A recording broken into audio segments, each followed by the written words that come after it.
কৃষ্ণ কীর্তন গানন কর্ণপরৌ।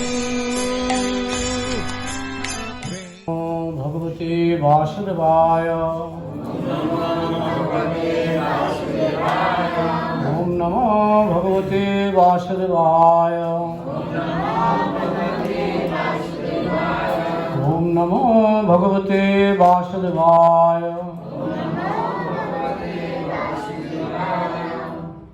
তো আজকের এই প্রবচনটি 1972 সালের 6 জুলাই শ্রীল প্রভুপাদ নিউ ইয়র্কে দিয়েছিলেন। এরপরে এই শ্লোকের উপরেই ক্যারাকাস, জানি না কোথায় ক্যারাকাসটা, জানেন? ক্যারাকাসে দুটো প্রবচন দিয়েছেন এই শ্লোকের উপরই, 1 নম্বর শ্লোকের উপর। তারপর বোধহয় লন্ডনে আরেকটা আছে। যাই হোক, প্রভুপাদ একটা শ্লোকের উপর অনেকগুলি প্রবচন দিয়েছেন, আমরা আস্বাদন করার চেষ্টা করছি। তো এই শ্লোকটি তো সবাই চর্চা করছেন, জন্মাদৃশ্য যত মুখস্থ সবার হয়ে গেছে না? কেউ বাদ নেই তো? জন্মাদৃশ্য যত হন্নয়াদিতরতশ্চার্থে সবিজ্ঞ সরাট তিনি ব্রহ্মহৃদাদি কবয়ে মুহ্যন্তি জাত শ্রয় তেজোবারি মৃদাং যথা বিনিময় যত্র ত্রিসর্গামৃষা ধামনা সেন সদা নিরস্তত হুকম সত্যং পরম ধীমহি। এবার শিখতে হবে প্রতিটি শব্দের অর্থ। জন্মাদৃশ্য যত, একজন বলুন জন্মাদৃশ্য যত, কে পারবেন হাত তুলবেন। এইটুকু। জন্মের আদি, জন্মাদৃশ্য যত, যার থেকে, যত মানে যার থেকে, যার থেকে সব কিছুর জন্ম ইত্যাদি। এখানে আদি মানে ইত্যাদি।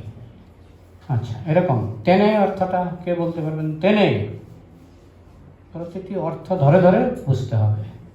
তেনে কে পারবেন? হ্যাঁ, না না, এই জন্য এতদিন আমরা শ্লোক মুখস্থ করলাম, এখন প্রতিটি শব্দের অর্থ। শ্রীল প্রভুপাদ এত অথেন্টিকভাবে করেছেন, শ্লোক তো দিয়েছেন ডায়াক্রিটিক মার্ক সহ। ডায়াক্রিটিক মার্ক মানে যেটা সারা বিশ্বে সংস্কৃত ভাষার উচ্চারণের জন্য যে মার্ক ব্যবহার করা হয়, পণ্ডিত সমাজে ওই মার্কটা সর্বজন স্বীকৃত, ডায়াক্রিটিক মার্ক।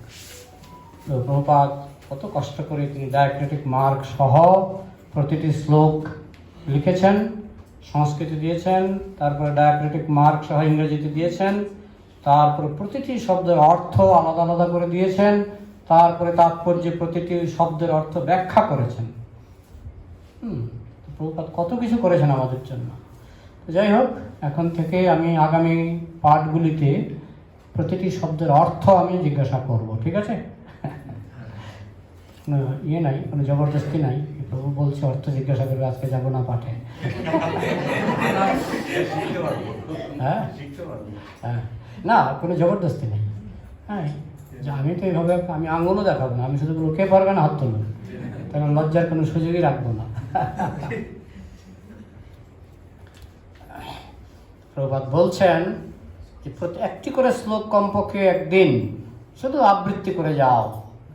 প্রভুপাদ কত সুন্দরভাবে, দেখুন মায়াপুরে বা যে কোনো পৃথিবীর যে কোনো ইস্কন মন্দিরে যখন পাঠ হয়, একটা শ্লোক বোর্ডে লেখা থাকে, সেই বোর্ডের শ্লোকটা সবাই আবৃত্তি করে। প্রভুপাদ বলছেন এগুলি মন্ত্র, বৈদিক শ্লোক, প্রতিটি শ্লোক হচ্ছে মন্ত্র, দিব্য শব্দ তরঙ্গ। এই সমস্ত শব্দ তরঙ্গ আমরা যদি শুধু উচ্চারণ করি, যদি নাও বুঝি, শব্দার্থ বুঝলে ভালো, না বুঝলেও উপকার, না বুঝেও যদি উচ্চারণ করি, এগুলি আমাদের অদৃশ্যভাবে আমাদের হৃদয়কে স্পর্শ করবে। So we have taken so much labor to put in diacritic mark. কত কষ্ট করে আমরা, প্রভুপাদ বলছেন ডায়াক্রিটিক মার্ক। ডায়াক্রিটিক মার্ক মানে এর উপরে একটা দাগ, দেখেছেন তো? এর উপরে একটা দাগ, দাগ মানে এটা হয়ে যাচ্ছে আ, আর দাগ ছাড়া অ। হ্যাঁ, প্রত্যেকটি এগুলি চৈতন্য চরিতামৃতের পেছনে আবার প্রভুপাদ দিয়েছেন ডায়াক্রিটিক মার্কগুলি, কোনটা কি উচ্চারণ হয় সেটা প্রভুপাদ দিয়েছেন। তো আমরা এত সুন্দর করে আমরা এই ডায়াক্রিটিক মার্ক দিয়ে প্রতিটি শব্দের অর্থ দিয়ে আমরা এই গ্রন্থগুলি রচনা করেছি। নিশ্চয়ই এগুলি তোমরা বিক্রি করবে, কিন্তু কেউ যদি প্রশ্ন করে, কোনো ক্রেতা যদি প্রশ্ন করে যে আপনি যে বইটা বিক্রি করছেন এখানে এই শ্লোকটা লেখা আছে, আপনি পড়তে পারবেন? তখন যদি আপনি বলেন না আমি পড়তে পারছি না, তখন ওরা কী ভাববে? এটা একটা বিজনেস, বই বিক্রির বিজনেস। আসলে ইসকনে বই বেশি বিক্রি হয় একটা কারণে, কারণ যারা বিক্রি করে তারা বইগুলি পড়ে, তারা গ্রন্থগুলি পড়ে, তারা নিজেরা এত আনন্দ পায়, সে আনন্দের আবেগে সে এমনভাবে কথা বলে লোকের সামনে, লোকে আবেগটা টের পায়, যার ফলে ইসকনের গ্রন্থ বেশি বিক্রি হয়। আর এমনিতে যারা বইয়ের দোকানে বই বিক্রি করে তাদের তো কোনো আবেগ নেই, তাদের আবেগ একটাই, পয়সা। বই বিক্রি করলে পয়সা আসবে। কিন্তু ইসকনের ভক্তরা যে বই আমার জীবনকে পাল্টে দিল সেই বইটা আরেকজনে নিক, সেইভাবে তারা গ্রন্থ বিক্রি করে। এই জন্য ইসকনে গ্রন্থ বিক্রিও হচ্ছে প্রচুর, কল্পনার বাইরে। ইসকন যে এত তাড়াতাড়ি সারা বিশ্বে ছড়িয়ে পড়লো, গোপন চাবি হচ্ছে গ্রন্থ বিতরণ। প্রভুপাদ চালু করে দিয়ে গেছেন, তোমরা নিজেরা গ্রন্থগুলি পড়ো, পরে নিজেরা বুঝো, তারপরে তোমরা বিতরণ করো। তাহলে লোকে বুঝতে পারবে যে এরা জেনে শুনে, এরা বুঝে শুনে গ্রন্থ বিতরণ করছে, এবং এরা গ্রন্থগুলিকে এত ভালোবাসে বলেই এরা এগুলিকে বিতরণ করার চেষ্টা করছে।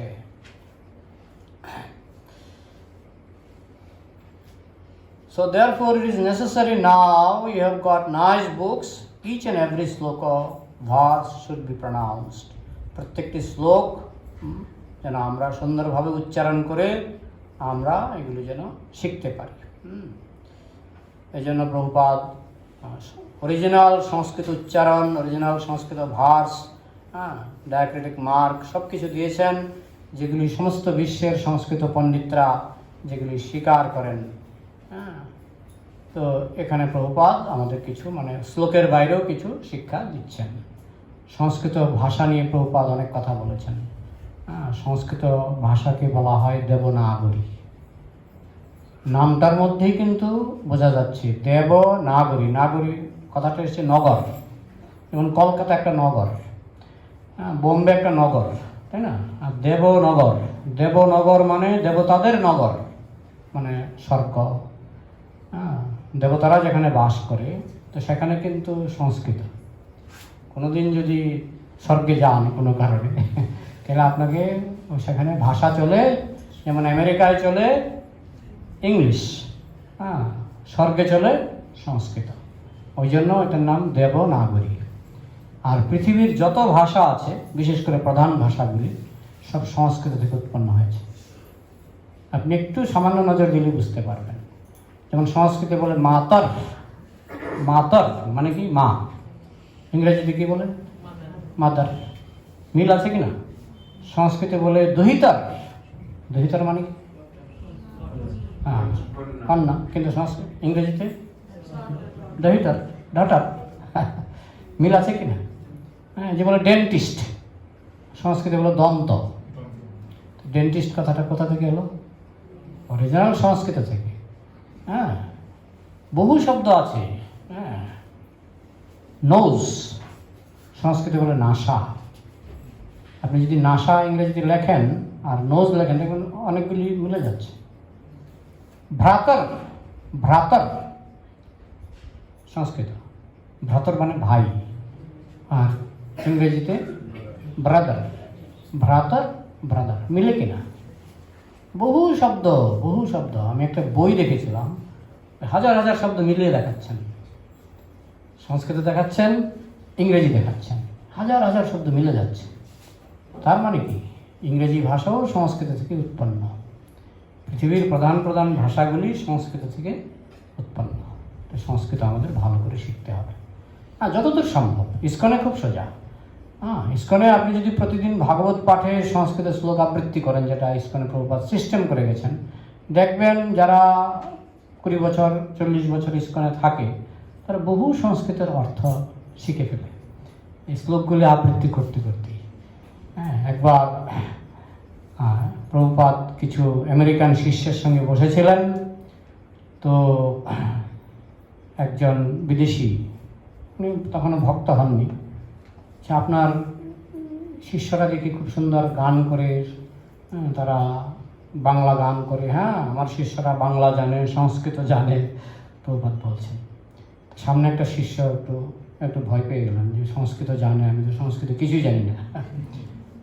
তো ওই বাইরের অতিথি প্রশ্ন করছে, তুমি সংস্কৃত জানো?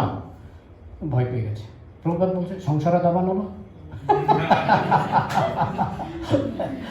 সঙ্গে সঙ্গে বলে দিলেন, সংসার দাবান লোক তৃণায় কারণ্য ঘনাঘিনত্তম প্রত্যক্ষ কল্যাণ গুণার্ণবিশ্ব বন্দে গুরু শ্রীচরণারবিন্দম। তো যিনি শুনলেন উনি তো নিজে এত বুঝেন না সংস্কৃত, বাবা ভালো সংস্কৃত বলছে। আরেকবার প্রভুপাদ ভারতে এসেছিলেন তার কিছু বিদেশি শিষ্য নিয়ে। তখন ভারতের কিছু সন্ন্যাসী, মানে বিভিন্ন মঠের সন্ন্যাসী, বলছে আপনার শিষ্যরা ঠিকমতো সংস্কৃত জানে না। প্রভুপাদ বলছেন, দেখুন প্রভুপাদ পরিস্থিতি ভেদে উত্তর দেয়। প্রভুপাদ বলছেন, এই জন্যই তো আপনাদের কাছে নিয়ে আসলাম, কিছু সংস্কৃত শিখিয়ে দেবেন বলে। পরিস্থিতি ভেদে উত্তর। এক জায়গায় বলছেন আমার ছেলেরা সংস্কৃত জানে, সংসারও দাবার বলে শুনিয়ে দিলেন।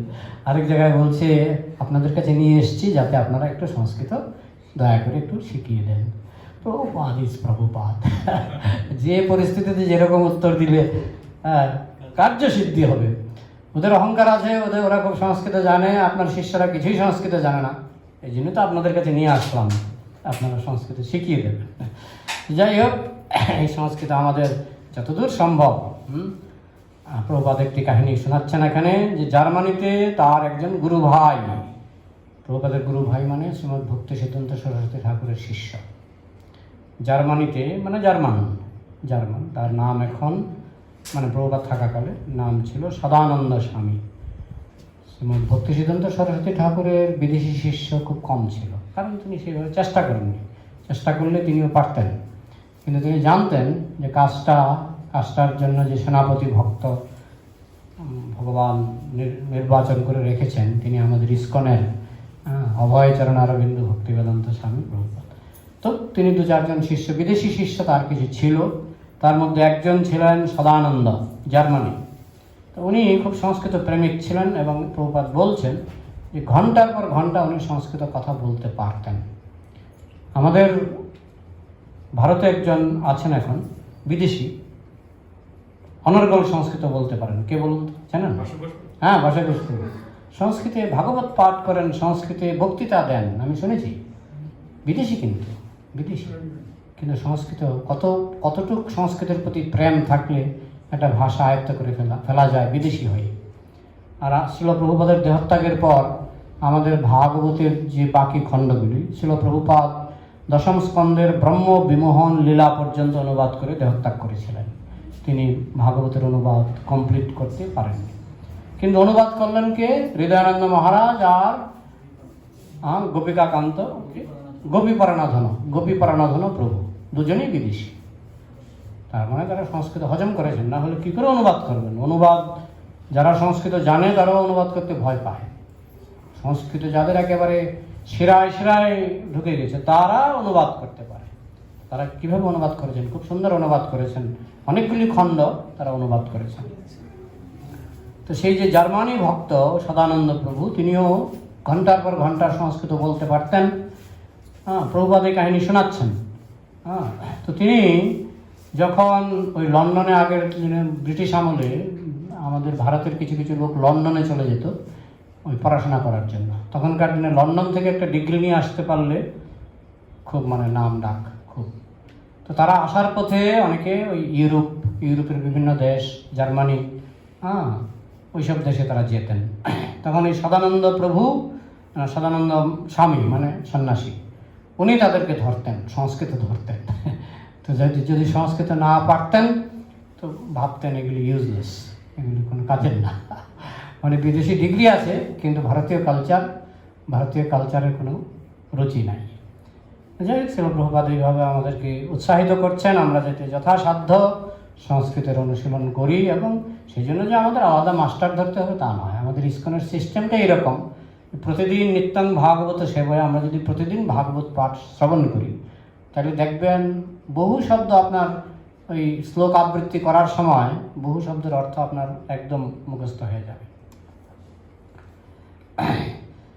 So if those who are Indians especially present in this meeting, that if you want to glorify your country, বক্তৃতাটা দিচ্ছেন নিউ ইয়র্কে, কিন্তু সেখানেও ভারতবাসী কিছু উপস্থিত ছিলেন।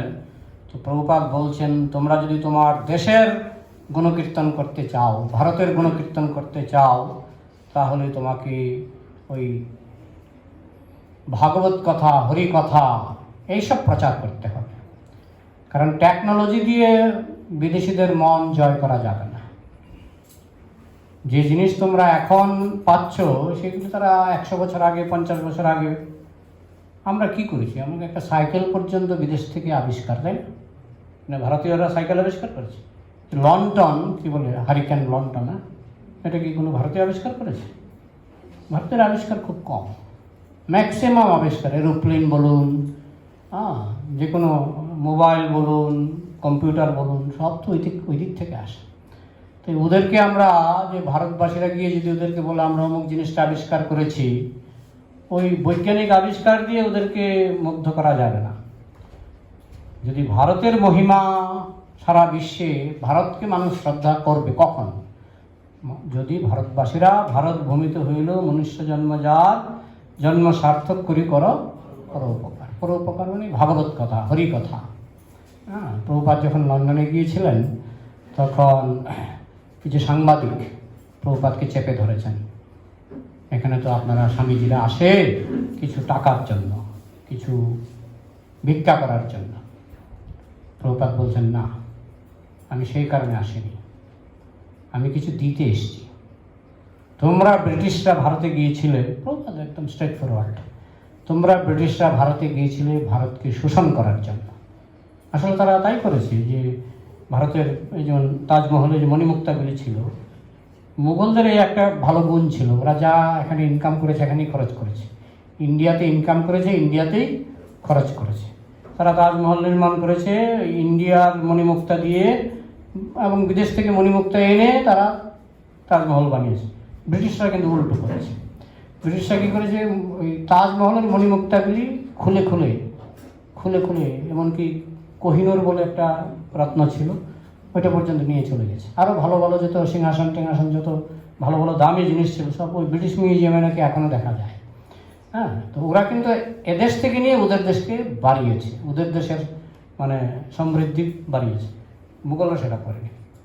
প্রভুপাদ বলছেন, তোমরা তো অনেক কিছু নিয়ে এসছো আমাদের দেশ থেকে, কিন্তু একটা জিনিস ভুলে আনোনি, আমি সেই জিনিসটা দিতে এসেছি। কি সেই জিনিস?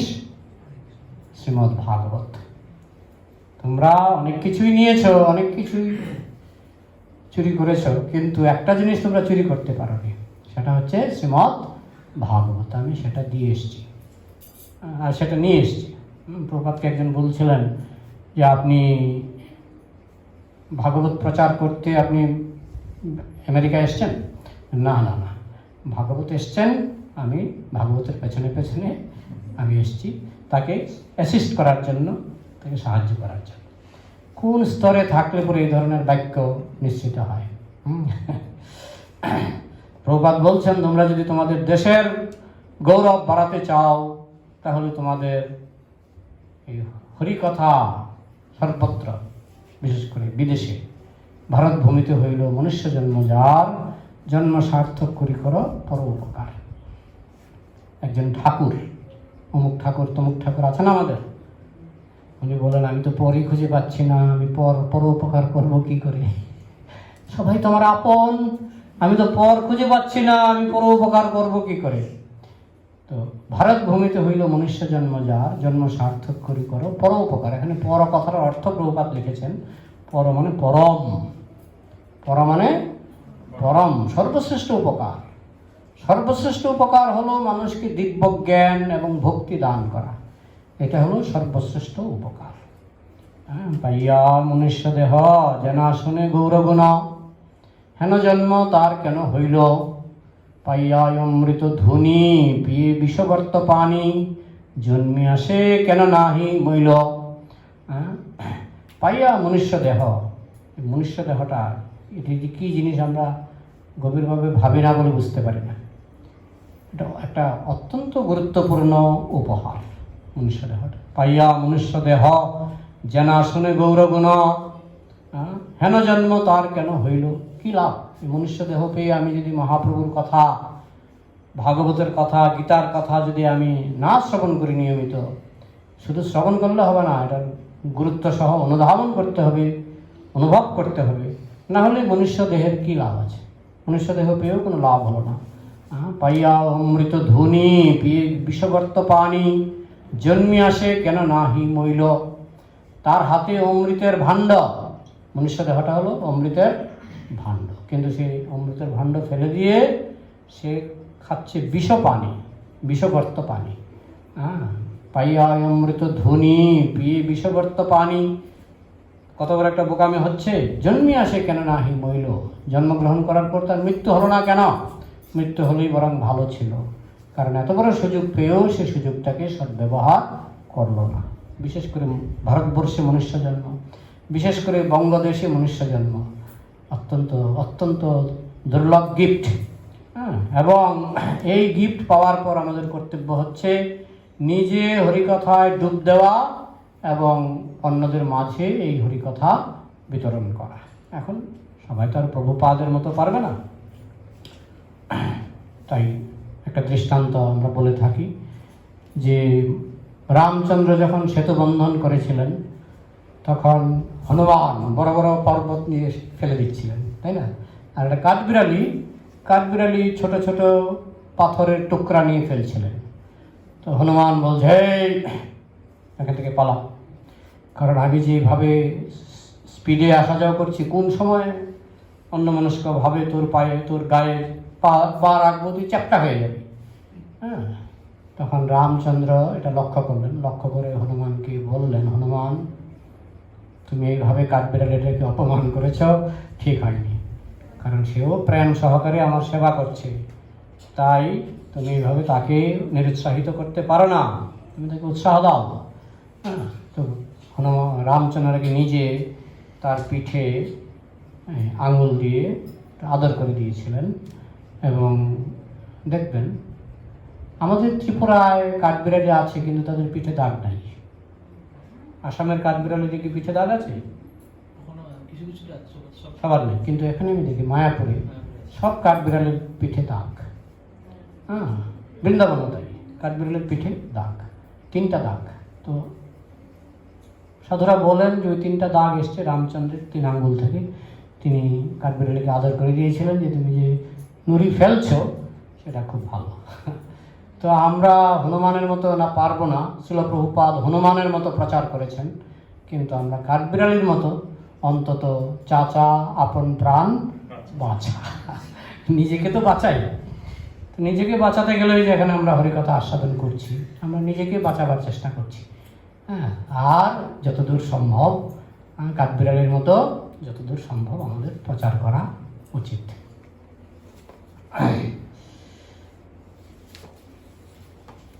Before me, so many Swamis came in this country. They could not present the real thing. They wanted some money and went away. আমার আগে কত স্বামীজিরাই তোমাদের দেশে এসেছিল, নিউ ইয়র্কে, আমেরিকায়, প্রপার নাম বলছেন না, কত স্বামীজিরাই এসেছিল এবং তারা কেউ চেয়েছিল কিছু টাকা নিয়ে। এখনও তো চলছে, এখনও চলছে। যে কি যোগী প্রভুপাদকে একজন সাংবাদিক প্রশ্ন করছেন, মহেশ যোগী না কি যোগী যেন, মহেশ যোগী প্রভুপাদকে জিজ্ঞেস করছেন উনি কেমন। একদম সাংবাদিকের মুখের সামনে প্রভুপাদ বলছেন 1 নম্বরের রাস্কেল। প্রভুপাদ সাংবাদিকের মুখের উপর বলে দিয়েছেন। তো কত যোগী, কত গেছে, বহু যোগী, বহু সন্ন্যাসী, বহু তথাকথিত। প্রভুপাদ বলছেন যে নিউ ইয়র্কের সমুদ্রের কিনারে বসে থাকলে দেখা যায় যে প্রতিদিন ভগবানরা আসে জাহাজে করে এবং মালা নিয়ে আমেরিকানরা বসে থাকে। জিজ্ঞেস করলে যে কী হলো, কে আসবে, মালা নিয়ে বসে আছেন, কে আসবে? না, ইন্ডিয়া থেকে ভগবান আসবে। প্রভুপাদ বলছেন ইন্ডিয়াটা হয়ে গেছে ভগবানের ফ্যাক্টরি। এবং বাংলাদেশেও ভগবানের ফ্যাক্টরি। মানে বাংলাদেশের হিন্দুদের মধ্যে অনেক ভগবান কিন্তু চালু আছে, তাই না? অমুক ঠাকুর, তমুক ঠাকুর, অমুক বাবা, তমুক বাবা। বাংলাদেশ, ভারতবর্ষ হয়ে গেছে ভগবানের ফ্যাক্টরি। এখানে প্রতিদিন ভগবান উৎপন্ন হচ্ছে, আর সেই সমস্ত ভগবানদেরকে আপ্যায়ন করার জন্য মালা নিয়ে বসে থাকছে বিদেশিরা, ঠকাও খাচ্ছে। তারা টাকা নিচ্ছে, বলছে আমি একটা মন্ত্র দেবো, আমাকে $1 বা $2 একটা ওদের ইয়ে আছে। হ্যাঁ, কিন্তু প্রভুপাদ তিনি কোনো কন্ডিশনে যাননি, কিন্তু তিনি পেয়েছেন সবচেয়ে বেশি। এটা তো আমরা চোখের সামনে দেখতে পাচ্ছি। প্রভুপাদ কিন্তু কোনো কাউকে বলেননি যে আমাকে এত দিতে হবে। একটা বিরল ক্ষেত্রে অনুরোধ করেছেন, যেমন কৃষ্ণ বই ছাপানোর সময় উনি নিজে বলেননি, শ্যামসুন্দর প্রভুকে পাঠিয়েছিলেন জর্জ হ্যারিসনের কাছে, তাকে বলো আমার কৃষ্ণ বইটা ছাপিয়ে দিতে। হ্যাঁ, তখন শ্যামসুন্দর প্রভু বলেছিলেন যে আমি যদি বলি, ওনার কাছে নাকি অনেক যোগীর চেলারা যায়, হ্যাঁ, টাকার জন্য। তখন বিরক্ত হয়ে গেছে, তুমি আমার নাম করে বলে দেখাও না। শ্যামসুন্দর প্রভু একটা কেক নিয়ে গেছিল, কেকটা জর্জ হ্যারিসনের হাতে দিলেন। ছিল প্রভুপাদ একটা অনুরোধ পাঠিয়েছে। কি অনুরোধ? বলছে ওনার কৃষ্ণ বইটা আপনি ছাপিয়ে দেবেন। তো কিছুক্ষণ চুপ থেকে বলছে, প্রভুপাদ যখন বলেছেন তখন আমি কি আর না করতে পারি? তো প্রথম যখন কৃষ্ণ বই ছাপানো হয়, এটা পুরো টাকাটাই দিয়েছিলেন জর্জ হ্যারিসন।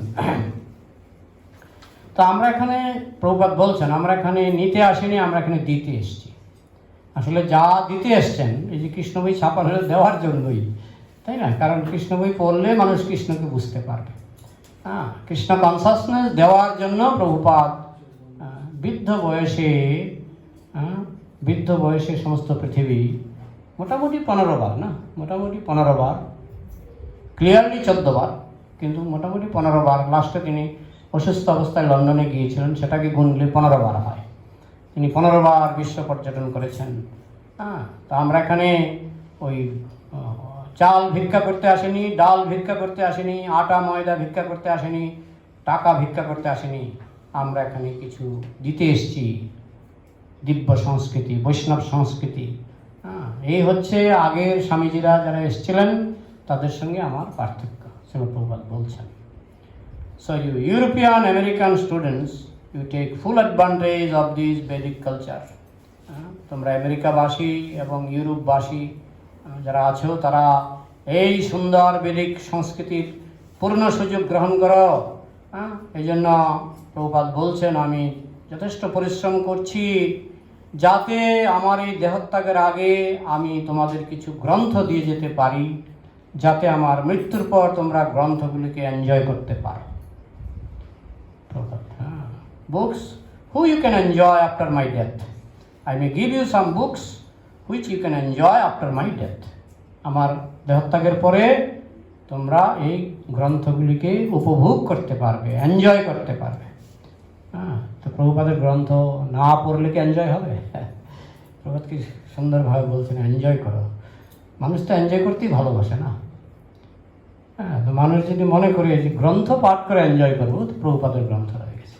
প্রভুপাদের গ্রন্থ পাঠ করলে কত সুন্দর সুন্দর উপমা, এমন উপমা দেন অস্পষ্ট জিনিস সুস্পষ্ট হয়ে যায়। প্রভুপাদের অ্যানালজি, উপমা খুব সুন্দর। হ্যাঁ, যে জিনিসটা বোঝা খুব কঠিন। হ্যাঁ, আমি তো আসলে উপমার দ্বারাই অনেক আকৃষ্ট হয়েছিলাম। আমি যাদবপুর হোস্টেলে যখন ছিলাম, প্রভুপাদের প্রথম পড়েছিল কামিং ব্যাক, বইটা এখনও পাওয়া যায় না, কামিং ব্যাক। উপমা দেখে আমি অবাক হয়ে গেছিলাম, কি সুন্দর উপমা। বলছি, জল যখন আকাশে থাকে মেঘ হয়ে, জলটা তখন নির্মল থাকে। যেই জলটা বৃষ্টিরূপী মাটিতে এসে পড়ে, জলটা তখন ঘোলাটে হয়ে যায়। ঠিক তেমনি আত্মা যখন চিৎজগতে থাকে, আত্মা নির্মল থাকে, কিন্তু আত্মা যখন এই জড়জগতে এসে মেঘের মতো পড়ে যায়, বৃষ্টির মতো পড়ে যায়, তখন আত্মা ঘোলাটে হয়ে যায়। প্রতিটি কথা বলার সময় এরকম প্রভুপাদ উপমা দিতেন। উপমা দিলে কী হয়, বিষয়টা পরিষ্কার হয়ে যায়। হ্যাঁ, আবার যেমন ঘোলাটে জলকে যেমন আবার পরিষ্কার করা যায়, সূর্যের আলোতে আবার পরিষ্কার করা যায়, ঠিক সেই রকম কৃষ্ণ সূর্যের আলোতে সেই ঘোলাটে চেতনা আবার পরিষ্কার করা যায়। সো ইউটিলাইজ ইট। আমি গ্রন্থ দিচ্ছি, তোমরা এগুলি উপভোগ করো। প্রতিদিন একটা করে শ্লোক আলোচনা করো কমপক্ষে, এবং বোঝার চেষ্টা করো। তোমরা নিজেদের মধ্যে বোধয়ন্ত পরস্পরম, নিজেদের মধ্যে আলোচনা করে এগুলি বোঝার চেষ্টা করো। এই হচ্ছে আমাদের জীবনের ব্রত। নষ্টপ্রায়সু অভদ্রেষু নিত্যং ভাগবত সেবয়া। হৃদয়ের মধ্যে অনেক অভদ্র রয়ে গেছে, অভদ্র, কাম, ক্রোধ, লোভ, মোহ, মদ, মাৎসর্য, এগুলি তো সহজে যেতে চায় না। সুখদেব গোস্বামী বলছেন, মদের বোতল যদি সার্ফ দিয়েও পরিষ্কার করা হয়, মানে সাবান দিয়েও পরিষ্কার করা হয়, গন্ধ যায় না। কিন্তু গন্ধ কিন্তু অনেকে হয়তো, আমরা মদ না খেলেও মদের বোতল অনেক সময় হাতে এসছে, তো সেখানে হয়তো সার্ফ টার্ফ দিয়ে আমরা ধুয়েছি, গন্ধটা আর যায় না, মদের বোতলের গন্ধ যেতে চায় না। তো আমাদের হৃদয়টা হচ্ছে এরকম মদের বোতলের মতো, কাম, ক্রোধ। এই জন্যই ভাগবত বলছে নষ্ট প্রায়েষু। প্রায়েষু মানে কি? প্রায়। ভাগবত কিন্তু বলছে না সম্পূর্ণ নষ্ট হয়ে যাবে, দুর্গন্ধ সম্পূর্ণ নষ্ট হয়ে যাবে, সে কথা ভাগবত বলছে না। ভাগবত বলছে নষ্ট প্রায়েষু অভদ্রেষু, অভদ্রগুলি প্রায় নষ্ট হয়ে যাবে। প্রায় মানে কি? কিছু কিছু থাকবে, কিছু কিছু থাকবে। নিত্যং ভাগবত সেবা, তাও যদি প্রতিদিন আমরা হরিকথা শ্রবণ করি, একদিন শুনলাম না, পর্যাপ্ত নয়, পর্যাপ্ত নয়। যদি পর্যাপ্ত, তাও আবার শিল প্রভুপাদের শ্রীমুখ থেকে, শিল প্রভুপাদের শ্রীমুখ থেকে হরিকথা শ্রবণ করলে। তো কীভাবে? আমরা যেমন চেষ্টা করছি, প্রভুপাদের গ্রন্থ ধরে, প্রভুপাদের প্রবচন ধরে যদি আমরা আলোচনা করি, কিছু কিছু পাওয়া যায়, কিছু পাওয়া যায়। অভদ্র, we have got so many dirty things within hour heart. আমাদের হৃদয়ের মধ্যে বহু রকমের অভদ্র আছে। একজন মহারাজ পাঠ করছিলেন, বলছে আমি ভক্ত কিন্তু আমার মনটা অভক্ত। উনি বলছেন আমি ভক্ত কিন্তু আমার মনটা অভক্ত। তো ম্যাক্সিমাম ক্ষেত্রে কিন্তু মহারাজ বলে ফেলেছেন খোলাখুলি, কিন্তু সন্ন্যাসী মানুষ বলছেন আমি ভক্ত কিন্তু আমার মনটা অভক্ত। তা আমাদের প্রত্যেকেই বুঝতে হবে যে ভক্ত হওয়ার চেষ্টা করছি, সংগ্রাম করছি, কিন্তু আমাদের মনটা কি ভক্ত হচ্ছে? মনটা কি ভক্ত হচ্ছে? নিজেদের বিশ্লেষণ করলে বুঝতে পারি মন ভক্ত হতে চায় না। This dirty things can be clean simply by Krishna consciousness. তবে কৃষ্ণ ভাবনার গভীরতা যত বাড়বে, এছাড়া দ্বিতীয় কোনো পথ নাই। নান্য পন্থা বিদ্যতে অয়নায়, এছাড়া দ্বিতীয় কোনো পথ নাই। কৃষ্ণ ভাবনামৃত যত গভীর হবে, তত আমাদের এই অভদ্রগুলি দূরীভূত হবে। মনের মধ্যে যে অভদ্রগুলি আছে যদি থাকেও, তাহলে 20 দাঁত ভাঙা সাপের মতো। 20 দাঁত ভাঙা সাপ, যেমন বেদে যখন সাপ ধরে, প্রথম কাজ হলো 20 দাঁতটাকে ভেঙে ফেলে। ওদের কায়দা জানা আছে, 20 দাঁতটাকে ভেঙে ফেলে। যত বড় বিষাক্ত সাপই হোক, 20 দাঁত যখন ভেঙে ফেলে তখন ও কামড় দিলে কোনো ক্ষতি হয় না। ওরা নাকি আমি শুনেছি যারা বেদে, তারা 20 দাঁতটাকে তো ভাঙে, আবার কিছুদিন পর ওদের জানা আছে এতদিন পরে আবার ভাঙতে হবে। মানে সাপটা হয়তো ওদের কাছে 3-4 মাস থাকে বা 6 মাস থাকে, ওদের জানা আছে মাসে কতবার বা হয়তো মাসে একবার ওদের 20 দাঁতটাকে বারবারই করতে হয়, একবারে হয় না। হয়তো একবার ভেঙে দিল, ওই 1 মাস কোনো চিন্তা নাই, 1 মাস কামড় দিলেও কোনো ক্ষতি হবে না, হয়তো একটু ব্যথা লাগবে কিন্তু বিষ নাই তো। কিন্তু আবার 1 মাস গেলে আবার বিষ গজায়, বিষ জন্মায়, তখন আবার ওই একই সাপের 20 দাঁত আবার ভাঙে। তো আমাদেরও শ্রীমদ্ ভাগবত আমরা শ্রবণ করব, ওই আমাদের যে কাম, ক্রোধ, 20 দাঁতগুলি আছে না, এগুলি ভেঙে যাবে। ভেঙে গেলেও কিছুটা, সাপ যেমন 20 দাঁত না থাকলেও কামড় দেয়, সেরকম আমাদের প্রবণতাটা থেকে যাবে, কিন্তু খুব একটা ক্ষতি করতে পারবে না। 20 দাঁত ভাঙা সাপ যেমন ক্ষতি করতে পারে না, খুব একটা ক্ষতি করতে পারে না, ঠিক তেমনি আমরা যদি ভাগবত নিয়ে থাকি, কৃষ্ণ ভাবনামৃত নিয়ে থাকি, কৃষ্ণ তো নানাভাবে সাহায্য করছে। প্রথমত কৃষ্ণ ভাবনা চর্চা করলে ভেতর থেকে আমাদের কাম, ক্রোধ কমিয়ে দেবেন। দ্বিতীয়ত বাইরে থেকে তিনি অনেক হস্তক্ষেপ করেন, গুরুরূপে হস্তক্ষেপ করছেন, গ্রন্থরূপে হস্তক্ষেপ করছেন, সাধুরূপে হস্তক্ষেপ করছেন, ঘটনাচক্র রূপে হস্তক্ষেপ করছেন। ঘটনাচক্র, আপনার একটা পাপ করার ইচ্ছা হলো, একটা অভক্ত যখন পাপ করার ইচ্ছা হয়, অভক্তের, সে সহজে পারে। কিন্তু একটা ভক্ত, সত্যিকারের ভক্ত যদি পাপ করার চেষ্টাও করে, ইচ্ছাও করে, ভগবান ঝামেলা ঘটিয়ে দেবে, মানে এমন কিছু একটা ব্যবস্থা করে দেবে যে আপনি দেখবেন আমি পাপটা করতে চাইছি কিন্তু পাপটা করতে পারছি না। ভগবান হস্তক্ষেপ করে তিনি এমনভাবে ঘটনাচক্র ঘটিয়ে দেন, হ্যাঁ, যে পাপ করার ইচ্ছা থাকলেও অনেক সময় ঘটনাচক্রে পাপটা করা যায় না।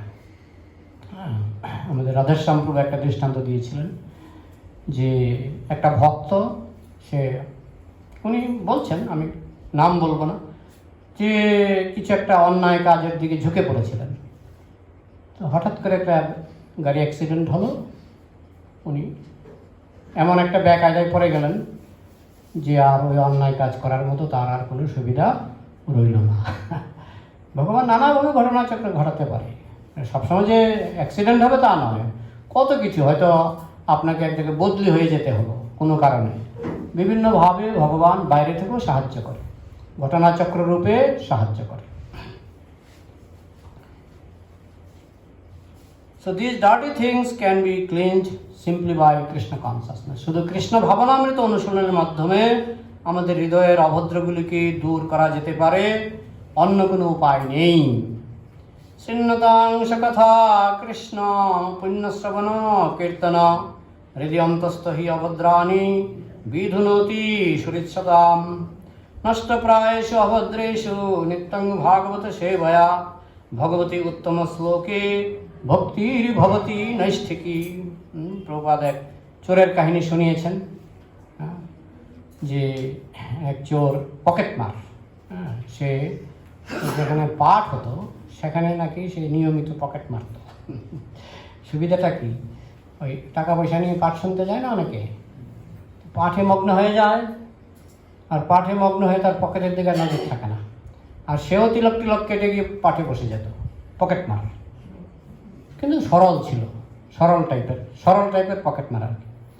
তো মাঝে মাঝে পকেটও মারতো, আবার মাঝে মাঝে দু চারটা হরি কথা কানে ঢুকে যেত। তো কোন দিন এক পাঠক বলছি যে নন্দ মহারাজ বৃন্দাবনে অদ্যাপিও লীলা করে, হ্যাঁ, শ্রী কৃষ্ণ অদ্যাপিও লীলা করে। সকালবেলায় মা যশোদা সোনা গয়না দিয়ে মণিমুক্তা দিয়ে তাকে সাজিয়ে তাকে বনে ছেড়ে দেয়, আর সে বনে ঘুরে বেড়ায়। তো পকেট মার যখন শুনবো, সোজা টাইপের লোক, তাহলে তো আমি এখানে পকেট মেরে আর কত পাবো, আমি যদি বৃন্দাবনে যাই তাহলে যদি নন্দ মহারাজের ছেলেটাকে যদি ধরতে পারি, সেখান থেকে ভুলিয়ে বালিয়ে হোক জোর করেই হোক, তাহলে তো আমি তো সারা জীবনের ইনকাম হয়ে যাবে। আমার সে চলে গেলো বৃন্দাবনে। তো বৃন্দাবনে গিয়ে সে খুঁজে বেড়াচ্ছে, কত সরল, খুঁজে বেড়াচ্ছে কোথায় নন্দ মহারাজের ছেলে।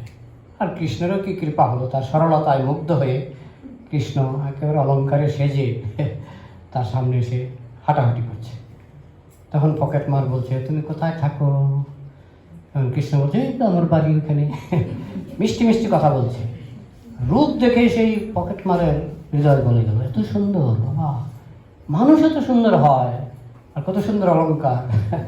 তো বলছে, তোমারই এত অলঙ্কার, আমাকে কিছু দাও। না, মা রাগ করবে, মা তো আমাকে পরিয়ে দিয়েছে, সাজিয়ে দিয়েছে, এগুলি যদি তোমাকে দিয়ে দিই মা তো বকা দেবে। না না, দু চারটা দিলে কিছু বকা দেবে না, দিয়ে দাও। না, মা বকা দেবে। এই কতক্ষণ এরকম হালকা বিরোধিতা করার পর বলছে, নাও নাও, হাত বাড়িয়ে দিয়েছে, না খোলে নাও। চোর বলছে, না নেব না। কেন? তোমাকে দেখে না এত ভালো লেগেছে, এত সুন্দর ছেলে তুমি, এত ভালো লেগেছে, তোমার থেকে চুরি করতে আমার ইচ্ছাই হচ্ছে না। না না না না না না, আমি নেব না। ওই চোর থেকে হয়ে গেল সাধু। হ্যাঁ, আরেকটা চোরের কাহিনী ছিল, প্রভুপাদ শুনিয়েছেন। ওই রকমই সে পকেট মারতো, কিন্তু হরিকথা শুনতে শুনতে, ওই পকেট মারতো যেখানে হরিকথা হয়, হরিকথা শুনতে শুনতে তার হৃদয়ের পরিবর্তন হলো। সে একদিন তার শুভ ইচ্ছা তার জাগ্রত হলো, সে বলল, আমি দীক্ষা নেব। তো সেখানে অনেক শেঠজি মারোয়ারি সবাই হরিকথা শুনতো। তুমি দীক্ষা নেবে? ও পরিচিত চোর, মানে সবাই চেনে যে পকেট মার, তুমি দীক্ষা নেবে?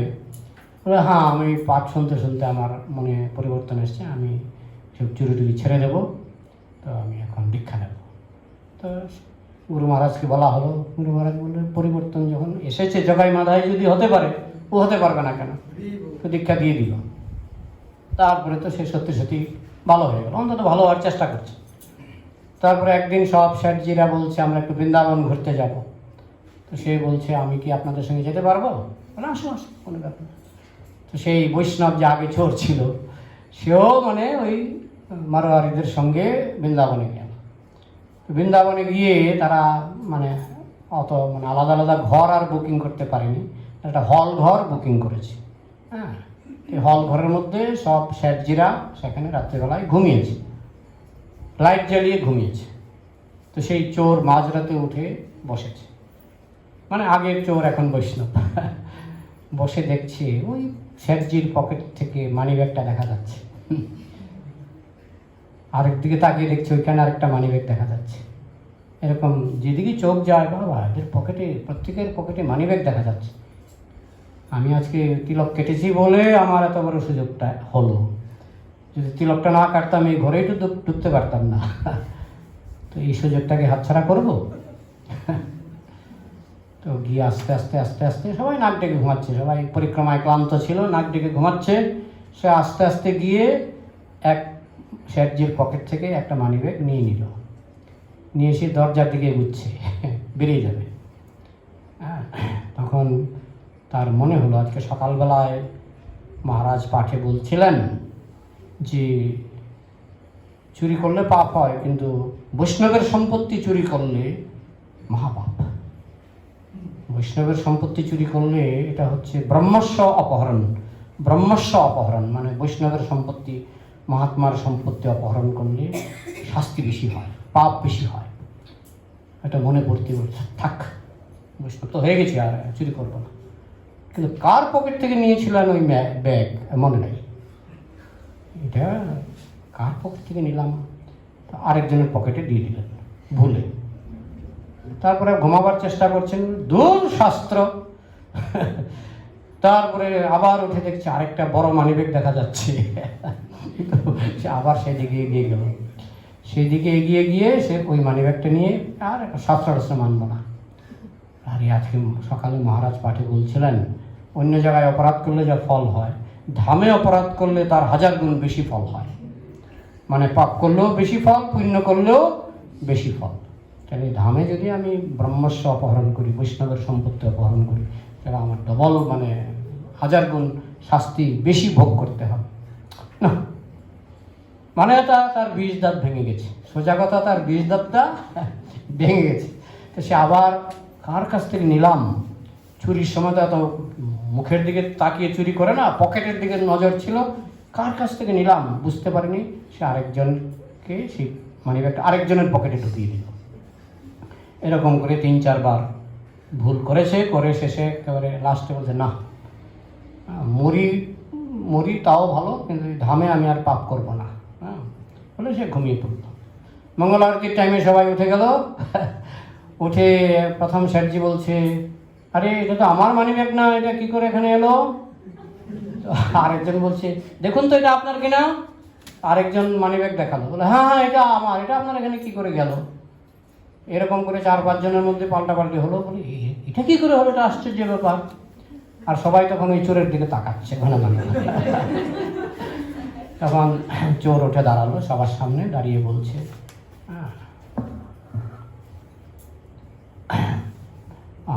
কি বৈষ্ণবেভ্য নমো নমঃ, বাঞ্ছাকল্প তরুভ্যশ্চ কৃপা সিন্ধুভ্যশ্চ পতিতানাং পাবনেভ্য বৈষ্ণবেভ্যো নমঃ। সবাই তার দিকে তাকালো। আমার কিছু বক্তব্য আছে, আপনারা মনোযোগ দিয়ে শুনুন। বলে আপনারা সবাই জানেন আমি আগে চোর ছিলাম, হ্যাঁ, আপনাদের কৃপাতেই আমি এই ভক্তিপথে এসেছি। তো মাঝখানে চুরি ছেড়ে দিয়েছিলাম, কিন্তু আজকে রাত্রে কি হলো, আপনাদের ঘুমন্ত অবস্থায় আমি এইসব দেখে আমার মতিভ্রম হয়ে গেছে। হ্যাঁ, তো আমি কিন্তু চুরি করার চেষ্টা করেছিলাম। এখন সমস্ত বৈষ্ণবদের কাছে আমার একটা প্রার্থনা, সবাই মিলে আমাকে জুতো পেটা করুন, লাঠি পেটা করুন, কিল ঘুষি দিন, না হলে আমি এই অসভ্য আর সংশোধন হবে না।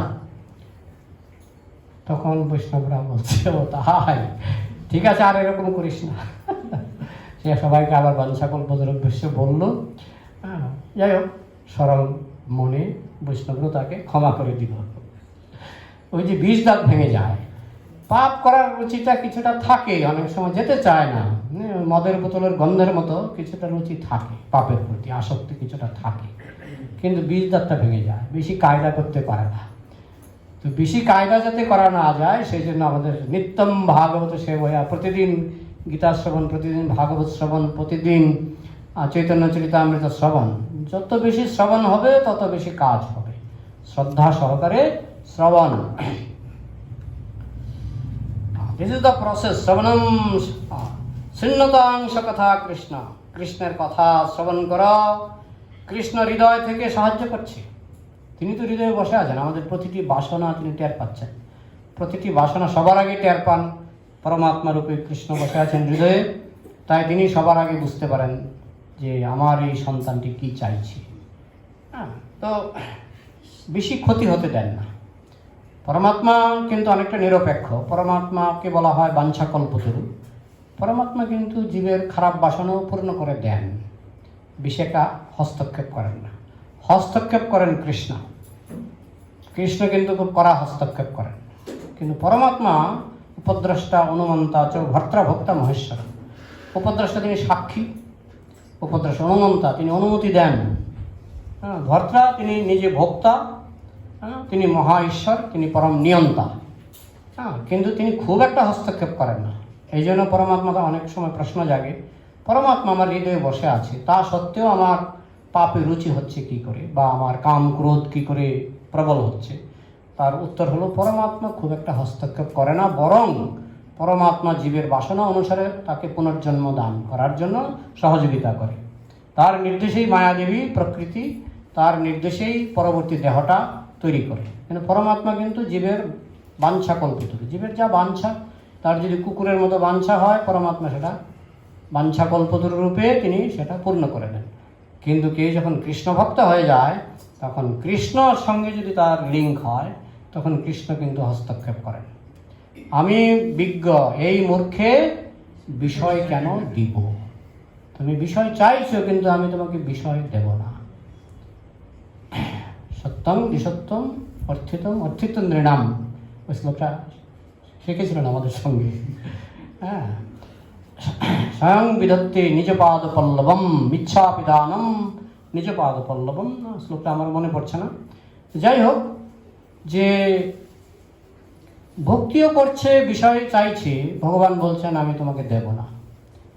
তুমি মূর্খ, আমি বিজ্ঞ, আমি জানি এটা তোমার ক্ষতি করবে, তাই আমি তোমাকে বিষয় দেব না। প্রথম প্রথম দেবেন কৃষ্ণ, প্রথম প্রথম যে কোনো নতুন ভক্ত বিষয় চাইছে, কৃষ্ণ দিয়ে দেন। যে তার পিপাসাটা এত তীব্র, তাকে না দিলে সে বিগড়ে যাবে, অ্যাবনর্মাল হয়ে যাবে। তো বেশি পিপাসা হলে, আমি শুনেছি একজন মদখোর, এত মানে মদখোর, প্রচণ্ড মদখোর, হ্যাঁ, ডাক্তার তার মানে সে নার্সিংহোমে ভর্তি হয়েছে, তাকে মদ খেতে দিচ্ছে না ডাক্তার। ডাক্তার দেখলো যে সে প্রায় আধমরা হয়ে গেছে মদ না খেয়ে, মানে তখন ডাক্তার নিজে হাতে তাকে অল্প মদ খেতে দিল। তো অনেক সময় ভগবান কি করেন, যখন দেখি তীব্র কামুক, তীব্র মানে অভদ্র, তার হৃদয়ে তীব্র, কৃষ্ণ প্রথম দিকে একটু দেন, প্রথম দিকে কিছু তার নিকৃষ্ট বাসনা কৃষ্ণ পূরণ করেন। কিন্তু একবার দুইবার দেওয়ার পর কৃষ্ণ আর দেন না। হ্যাঁ, এরপরে চাইলেও চেষ্টা করলেও তার বাসনা পূর্ণ হবে না, জড় বাসনা পূর্ণ হবে না। হ্যাঁ, আমি বিজ্ঞ, এই মূর্খে বিষয় কেন দিব? স্বচরণামৃত দিয়া বিষয় ভুলাই। তো স্বচরণামৃত বলতে এই সমস্ত গ্রন্থ পাঠ, সাধু সঙ্গ, এর মাধ্যমেই তো কৃষ্ণের চরণের অমৃত আমরা আস্বাদন করতে পারব। তো কৃষ্ণ পরমাত্মা রূপে সাহায্য করছেন, গুরু রূপে সাহায্য করছেন, শাস্ত্র গ্রন্থ রূপে সাহায্য করছেন, সাধু রূপে সাহায্য করছেন। Krishna comes as he is, Krishna নিজেও চলে আসেন। সর্বধর্মান পরিত্যজ্য মাম একং শরণং ব্রজ, সব ধর্ম ছেড়ে আমার চরণে চলে আসো। চেতদর্পণমার্জনম, কৃষ্ণই বলছেন চৈতন্য মহাপ্রভু রূপে। চেতদর্পণমার্জন হরিনাম হরিকথা, হরিনাম হরিকথা। তো এইভাবে চেতদর্পণ মার্জন করার জন্য কৃষ্ণ নাম রূপে তিনি আমাদের কাছে নাম রূপে, কলিকালে নাম রূপে কৃষ্ণ অবতার। তো এইভাবে কৃষ্ণ নিজেও আসেন, নাম রূপে আসেন, পরমাত্মা রূপে সাহায্য করছেন, গুরু রূপে সাহায্য করছেন, গ্রন্থ রূপে সাহায্য করছেন।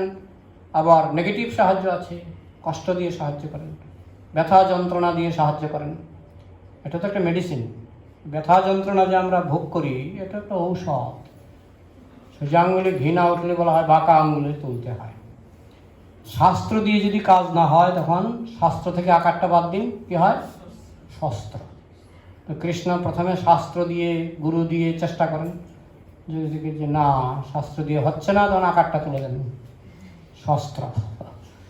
কিছু তার ক্যান্সার দরকার, তার যক্ষা দরকার, তার গাড়ি অ্যাক্সিডেন্ট দরকার, তার ব্যবসায় মার খাওয়া দরকার। কৃষ্ণ যখন দেখেন যে সোজা পথে হচ্ছে না, তখন শস্ত্র। কিন্তু শস্ত্রটা কৃষ্ণ সহজে দিতে চান না। পিতামাতা সহজে সন্তানকে চর দিতে চান না, কিন্তু নিরুপায় ক্ষেত্রে দিয়ে থাকেন। তো কৃষ্ণ সহজে ভক্তকে শাস্তি দিতে চান না, কিন্তু নিরুপায় ক্ষেত্রে দিয়ে থাকেন। যখন কোনো মতেই কাজ হয় না, তখন ভগবান শাস্তি নামক ওষুধটা ব্যবহার করেন। এখন এটা আমাদের দায়িত্ব, যাতে সেই ওষুধটা যাতে না পাই, পেলেও কমের মধ্যে। তবে কেউ যদি খুব সুন্দরভাবে ভক্তি জীবন যাপন করে, বিন্দু মাত্র কষ্ট হবে না, কষ্ট সে টেরই পাবে না। পরীক্ষিত মহারাজ যে দেহত্যাগ করেছিলেন, বলা হয় উনি টেরই পাননি। উনি যে দেহত্যাগ করেছেন, উনি নাকি টেরই পাননি। তো ভক্তি মার্গে যারা খুব উন্নত হয়ে যায়, কৃষ্ণের কৃপায় আনন্দের সঙ্গে এক দেহ ছেড়ে তারা দেহ ছেড়ে বেরিয়ে যায়। যদি পুনর্জন্ম না হয়, ভগবানের ধামে চলে যায়। কিংবা পুনর্জন্ম হলেও খুব উন্নত পরিবারে পুনর্জন্ম হবে, এবং দেহত্যাগের খুব একটা ব্যথা যন্ত্রণা তাকে সহ্য করতে হবে না। কাদের জন্য? যারা নিষ্ঠাবান ভক্ত। এখানে যারা ডুপ্লিকেট, ফাঁকিবাজ, দুধু খাবো তামাকও খাবো, শুনেছেন তো? দুধও খাবো তামাকও খাবো, তো তারা তো তাদের কৃষ্ণের চরও খেতে হবে। বলা হয় কৃষ্ণ ভক্তকে যমরাজ শাস্তি দেন না। এটা ভেবে আমাদের আনন্দিত হওয়ার কিছু নাই। যমরাজ শাস্তি দেন না, কিন্তু কৃষ্ণ শাস্তি দেন। কৃষ্ণ ভক্তকে যমরাজ শাস্তি দেন না, কিন্তু কৃষ্ণ শাস্তি দেন। সুতরাং আমাদের আহামরি লাফালাফির কোনো ব্যাপার নেই যে যমরাজ আমাদের ধরতে পারবে না। যমরাজ তো অনেক সময় শুধু তিলক কাটলেই যমরাজ ধরতে চায় না। অজামিলের ঘটনার পরে এমন শিক্ষা পেয়েছিলেন যে তিলক কাটা দেখলেই যমরাজ ধরতে চায় না। কিন্তু তার মানে এই না যে তার শাস্তি হবে না। সে অন্যায় করলে কৃষ্ণ তাকে শাস্তি দেবে। নিত্যং ভাগবত সেবায়া, এইভাবে প্রতিদিন যদি আমরা হরিকথা শ্রবণ করি, তাহলে আমাদের চিত্তরূপ দর্পণ মার্জিত হবে। কারণ আমরা ভগবানের অংশ, কৃষ্ণের অংশ। আমরা এই জড়জগতে সত্য-রজ-তম গুণের সংস্পর্শে এসে আমরা কলুষিত হয়ে গেছি। এখন আমরা যদি আবার কৃষ্ণ সংস্পর্শে থাকি, তাহলে কৃষ্ণ কথা শুনতে শুনতে আমাদের হৃদয় পবিত্র হবে। শূন্যতাংশ কথা কৃষ্ণ পুণ্যশ্রবণ কীর্তন হৃদয় অন্তস্থু হি অভদ্রাণী বিধুনতি সুরিৎসতাম। এখন সময় প্রায় শেষের দিকে, আরও দুটো প্যারাগ্রাফ রয়ে গেছে। আমরা এখন প্রশ্ন উত্তরে চলে যাই, ঠিক আছে? বলুন, প্রশ্ন করুন। আমাদের সবাই জানেন, সবাই হাতে এই কথাটা জানেন, আমাদের জীবনের উদ্দেশ্যটা কি, এটা সবাই জানেন। আমাদের বারবার জানতে ইচ্ছা। জীবনের উদ্দেশ্য হলো কৃষ্ণের কাছে ফিরে যাওয়া। কারণ এখানে থাকলে মায়ার লাথি, প্রভুপাদ বলছেন আমাদের জীবনটা হচ্ছে ফুটবলের মতো। প্রভুর প্রশ্ন হচ্ছে আমাদের জীবনের উদ্দেশ্য কী? আমাদের জীবনের উদ্দেশ্য হচ্ছে ভগবানের কাছে ফিরে যাওয়া, কৃষ্ণের কাছে ফিরে যাওয়া। কারণ এখানে থাকলে ফুটবলের মতো লাথি খেতে হবে। ফুটবল খেলা তো আমরা সবাই দেখেছি, এক পায়ে থাকে। ফুটবল কি এক পায়ে থাকে? এক পা থেকে আরেক পা, এক পা থেকে আরেক পা, মানে সবাই লাথিই মারে। ফুটবলকে তো কেউ প্রণাম করে না, সবাই লাথিই মারে, তাই না? তা আমরা যদি এই জগতে থাকি, মায়ার লাথি, পৃথিবী থেকে যমলোকে, যমলোক থেকে রুদ্রলোকে, রুদ্র না মানে পিতৃলোকে, গন্ধর্বলোকে, বিদ্যাধর লোকে, স্বর্গলোকে, আবার পৃথিবীতে। ফুটবল যেমন এক জায়গায় থাকে না, এক জায়গা থেকে এক পা থেকে আরেক পা যায়, আমরা এই সংসারে মায়ার লাথি খেয়ে ঘুরে ঘুরে মরবো। মায়ালাতে খাচ্ছি, তবু তো ভালো লাগছে। যতদিন ভালো লাগবে ততদিন মায়া লাথি দেবে। যে প্রভুপাদ গাধার দৃষ্টান্ত দিয়েছেন, যে পুরুষ গাধা, সে তার তো কণ্ঠ ভালো না, কণ্ঠ ভালো না, গাধার কণ্ঠ সবচেয়ে কর্কশ, তাই না? সে মেয়ে গাধা দেখলে চিৎকার করে। তারপরে তাও মেয়ে গাধা পাত্তা দেয় না, তো অনেক সময় পুরুষ গাধা এগিয়ে যায়, এগিয়ে গেলে মেয়ে গাধা তার নাকে একটা লাথি মারে, বুঝছেন? তখন পুরুষ গাধাটা মনে মনে ভাবে, এটা প্রভুপাদ বলেছেন, যে লাথিটি খুবই মধুর। বুঝছেন? তো মায়ার লাথি যদি মধুর মনে হয়, ঠিক আছে, খাও। যতদিন মধুর মনে হবে ততদিন খেতে পারবে। যখন মনে হবে বাবা এটা সাংঘাতিক ব্যাপার, দেখি বেশ মানে ভয়ঙ্কর, তখনই আপনার কৃষ্ণমতি হবে। আর যতদিন মায়ার লাথি ভালো লাগবে ততদিন কৃষ্ণ বলবেন ঠিক আছে, যতদিন ভালো লাগছে ততদিন আমি তোমাকে সুযোগ দেব। বৈরাগ্য না হলে, সংসারে বৈরাগ্য না হলে কৃষ্ণ কিন্তু সুযোগ দেবে না। বৈরাগ্য আসতে হবে সংসারে। এই জন্য তো সংসারকে ভয় পেতে হবে, সংসারকে ভয় পেতে হবে। হ্যাঁ, যত্তদগ্রে অমৃতপমম পরিণাম, যত্তদগ্রে বিষপমম পরিণামে অমৃতপমম, যত্তদগ্রে বিষমিব পরিণামে অমৃতপমম। শুরুতে বিষের মতো, শেষে অমৃতের মতো, সেটা হচ্ছে সত্যগুণ। আর রজগুণটা কি? শুরুতে অমৃতের মতো, শেষে বিষের মতো। হ্যাঁ, যেমন মদ খাওয়া, যে কোনো পাপ এরকম, মদ খাওয়া। যারা খায় খুব, তারা বলে খুব আনন্দ থাকে, সুখে থাকে, কিন্তু এই মদ খেতে খেতে এমন একটা দিন আসে সে আত্মহত্যা করে। বহু মদখোর আত্মহত্যা করে, অনেকে আত্মহত্যা না করলেও আত্মহত্যার মতোই জীবনযাপন, মানে বেঁচেও মরার মতো, বেঁচেও মরার মতো। আমি দেখেছি তো, রাস্তাঘাটে শুয়ে থাকে, দেখেছেন মদখোর। মাঝরাতে, আমি আগে আগরতলা, আমি ওই আমাদের মন্দির থেকে আরেকটা মন্দিরে যেতাম গাড়ি করে, যাওয়ার পথে রাস্তার মাঝখানে মদখোর শুয়ে থাকতো, 2-4টা পাওয়া যেত রাস্তায়। এদেরকে ড্রাইভার গাড়ি থামিয়ে এদেরকে টেনে কিনারে নিয়ে তারপর গাড়ি চালাতো, বুঝেছেন? তো মদ খাওয়ার মধ্যে একটা সুখ পায়, না হলে কি খায় নাকি? কিন্তু তার পরিণামটা কি? তাকে রাস্তায় শুয়ে থাকতে হচ্ছে। নিজের পায়খানা নিজেও খায়। কত রসের রসের গল্প আছে মদতি নিয়ে।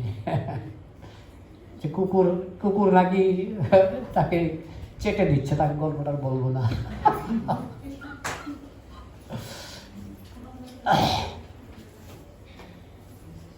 আমাদের জীবনের উদ্দেশ্য হচ্ছে কৃষ্ণের কাছে ফিরে যাওয়া। সেখানে গেলেই একটা বাচ্চা ছেলে চিৎকার করছে, এক কুলের থেকে তার কুলে, তার কুল থেকে তার কুলে, 10 কুল ঘুরে বেড়াচ্ছে, তার চিৎকারটা বন্ধ হচ্ছে না। চিৎকার কখন বন্ধ হবে? মায়ের কুলে গিয়ে যখন দুধ খাবে তখন তার চিৎকার বন্ধ হবে। যতক্ষণ আমরা কৃষ্ণ ধামে না যাচ্ছি আমাদের কান্না বন্ধ হবে না।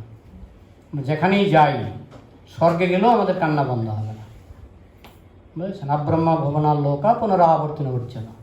ব্রহ্মলোক থেকে শুরু করে পাতাল লোক পর্যন্ত সর্বত্রই আমাদের দুঃখালয় শাশ্বতম।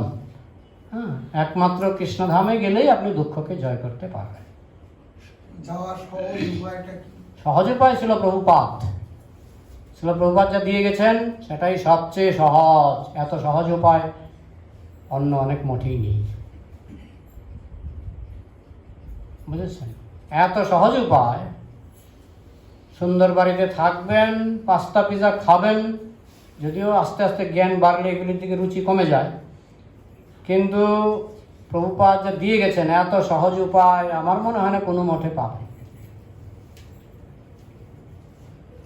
শ্রীমদ্ ভক্তি সিদ্ধান্ত সরস্বতী ঠাকুর এটাকে বলতেন বালাম চাল আর গাওয়া ঘি। এক জমিদারের বাড়িতে একটা কর্মচারী থাকতো, তো কর্মচারী দুদিন পরে পরে পালিয়ে যায়। তা জমিদার তার বন্ধুকে প্রশ্ন করলেন যে কর্মচারী আটকাই কী করে, যদি না পালায়? তো কোনো ব্যাপার না, বালাম চালের অন্ন খাওয়াবেন, সঙ্গে খাঁটি গাওয়া ঘি খাওয়াবেন, কর্মচারী পালাবে না। তো তাই করা হলো। বেতন যাই দিক আর না দিক, ওই বালাম চাল আর গাওয়া ঘি খেতে খেতে এমন অভ্যাস হয়ে গেল, এরপরে কাজের চাপ পড়লে সে পালিয়ে যেত।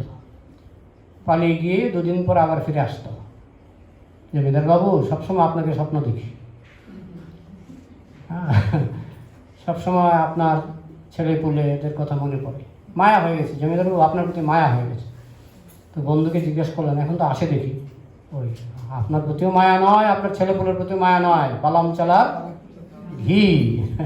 তো যাই হোক, এই জন্য সাধুরা অনেক সময় বেশি দয়া করে বালাম চালার ঘিয়ের ব্যবস্থা করে যাতে সে মঠে থাকে। তো শিল প্রভুপাদ সেটা করেছেন, পর্যাপ্ত পরিমাণে করেছেন। তোমার যদি কোনো কষ্ট না হয়, তুমি মঠে থেকে তুমি 4টা নিয়ম পালন করো, হরিকথা শোনো, তারপরে আস্তে আস্তে তোমার এগুলিতে রুচি কমে যাবে। ভালো না খাইবে আর ভালো না পরিবে, সেটা আসবে এক সময়।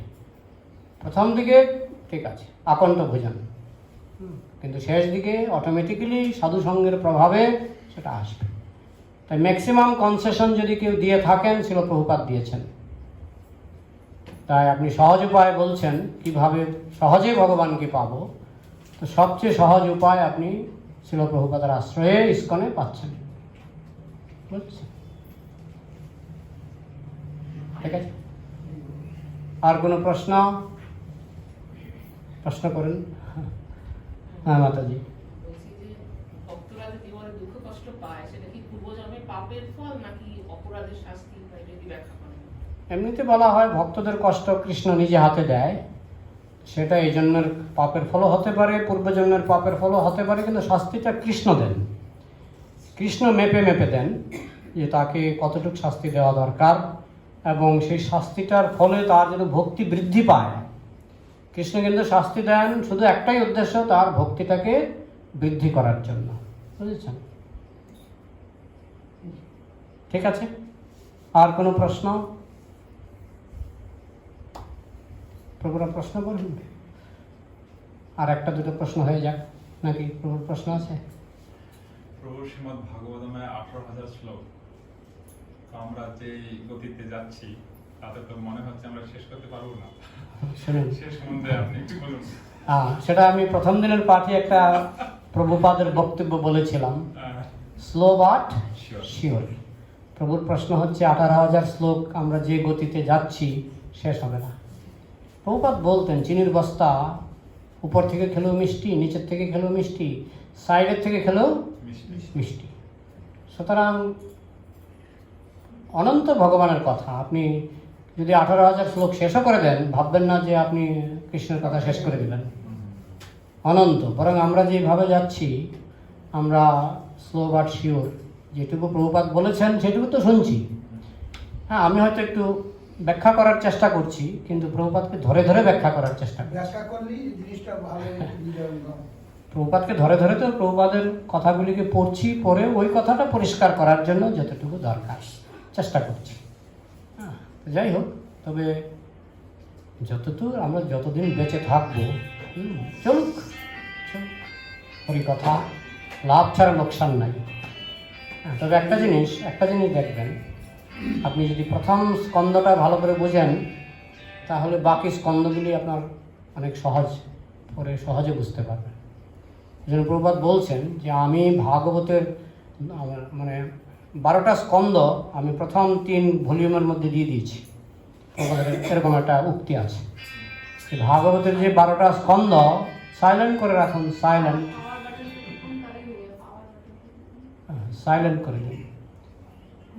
ভাগবতের যে 12টা স্কন্ধ আমি প্রথম 3 খণ্ডের মধ্যে আমি ঢুকিয়ে দিয়েছি, কারণ কবে মরে যাব ঠিক নাই, তাই আমি সব দিয়ে দিয়েছি। তাও তো প্রভুপাদ চেষ্টা করেছেন, এবং শেষ পর্যন্ত 10ম স্কন্ধ পর্যন্ত অনুবাদ, 10ম স্কন্ধের ব্রহ্ম বিমোহন লীলা পর্যন্ত অনুবাদ করেছিলেন নিজে হাতে। দেহত্যাগ করার সময় অনুবাদ করছেন, দেখবেন প্রভুপাদের দেহত্যাগ লীলা।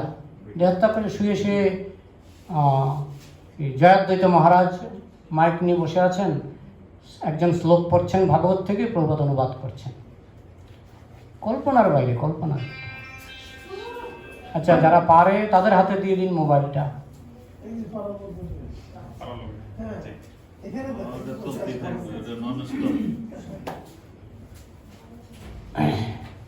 আমি গতকাল ছিলাম, গতকাল না পরশু, মুর্শিদাবাদ। একজন পাঠের মধ্যে মোবাইল নিয়ে কথা বলছিলেন। বন্ধ করা যায় না এখন? বন্ধ করা যায় তো নাকি? যাই হোক, মুর্শিদাবাদে পাঠের সময় একজন মোবাইল নিয়ে পাঠের মধ্যে কথা বলছিল। আর এমন আমার রাগ ধরে গেছিল, আর এমন ধমক দিয়েছে, ভদ্রলোক বোধ জন্মে বলবে না।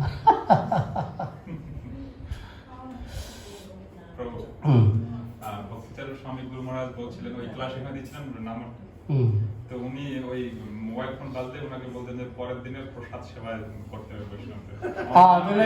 সুন্দর আইন, সুন্দর আইন। করতে পারেন। হ্যাঁ, যাদের মোবাইল বাজবে পরের দিন সব বৈষ্ণবকে প্রসাদ পাওয়াতে হবে। চালু হয়ে গেল, আইন চালু হয়ে গেল।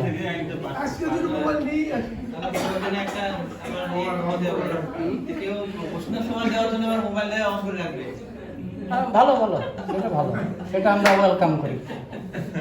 বলছি ভগবত দাম দেওয়ার জন্য কি করতে হবে? এক নম্বর। দুই নম্বর হচ্ছে আপনার সাধারণ শুনি যে প্রভুপাদ 4টা নিয়ম পালন করে 16 মালা জপ করে ভগবত দাম দেওয়া হবে। এটা কি গৃহস্থ সবার জন্য? গৃহস্থের জন্য, সবার জন্য, সবার জন্য। ভালো করে বিশ্লেষণ, ভগবত দাম দিতে কি করতে হবে আমি ক্লিয়ার।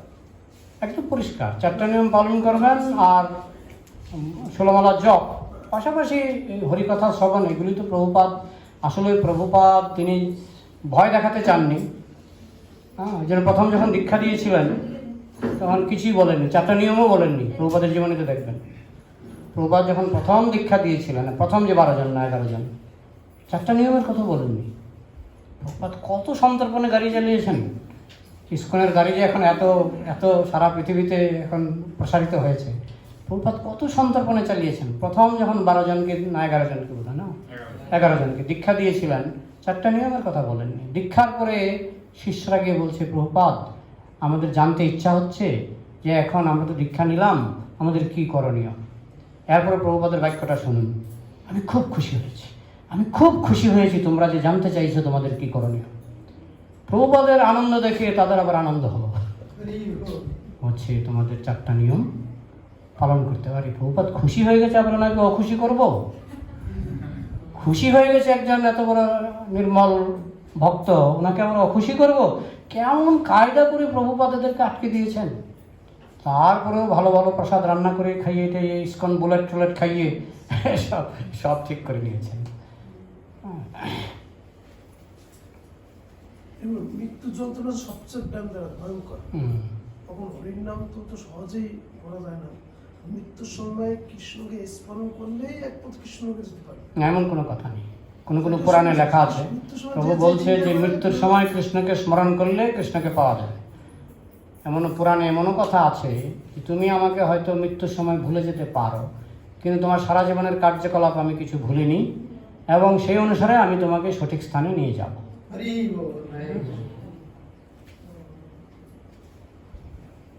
আপনার কর্ম অনুসারে, ভক্তি অনুসারে আপনার প্রাপ্য আপনি পেয়ে যাবেন। হ্যাঁ, ভুলে গেলেও, মৃত্যুর সময় স্মরণে না আসলেও কৃষ্ণ ব্যবস্থা নেবেন। তাহলে এখানে রাখছি। জয় গ্রন্থরাজ শ্রীমদ্ ভাগবতম কি, সমবেত বৈষ্ণব ভক্তবৃন্দ কি, নিতাই গৌর প্রেমানন্দে।